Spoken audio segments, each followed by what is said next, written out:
first is consideration of an explicitly stated aspect for which the United States Department of State is alleged to be accounting, as well as one not specified in the report.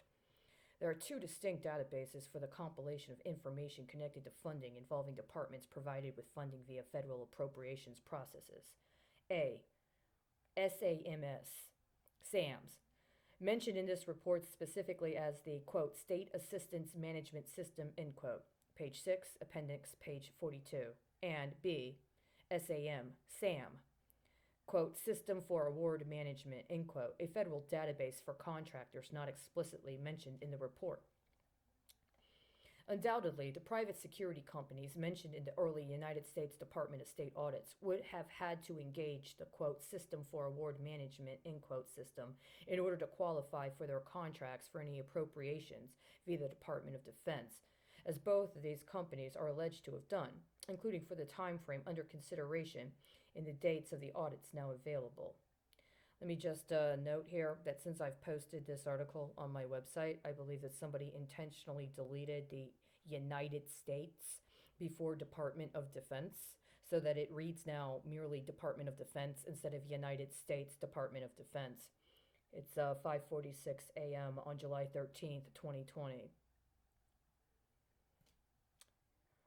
But what does it mean if transactions being registered via the, quote, State Assistant Management System, end quote, are missing data of the sort that is missing? According to another section of the report, there was also an audit performed for Office of Language Services Awards. The audit of this system revealed that there was no confirmation on any reports concerning the United States Department of State's language services for the period of October 1st, 2018 through September 31st, 2019.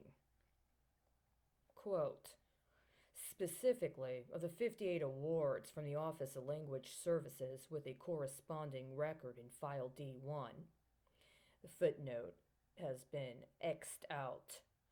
Williams-Adley found all 58 incorrectly identified the action date to be the first day of the fiscal year, even though that was not the date that the award was issued or signed, end quote.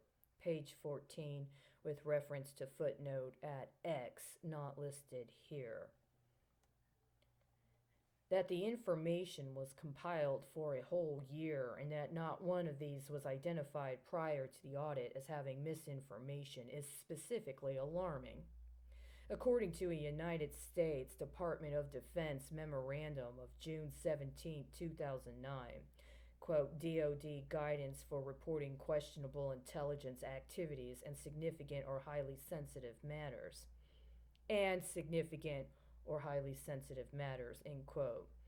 The United States Department of Defense is required on a quarterly basis to submit reports of questionable activities, even if there are no questionable activities. As it states, quote, 2B, report questionable intelligence activities not of a serious nature quarterly, end quote, page 5.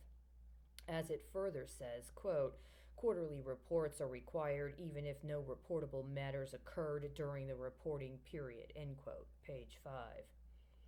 How is not appropriately inputting accounting requirements for language services at the United States Department of State for a whole year not considered, quote, questionable intelligence activity, end quote? Just as other departments are often called in to assist with an outside audit, so too must one consider how reporting standards on important factors impacting the security of domestic and international security policy can be contrasted between different federal departments. The memo from the United States Department of Defense also states, quote, reporting shall not be delayed or postponed pending an investigation, command inquiry, or legal proceeding, end quote, page 7. Why was there not an alert about these, quote, inaccuracies, end quote, within the first quarter of their reporting, at the least? There's a time indicator of 4:15 p.m. Central Standard Time.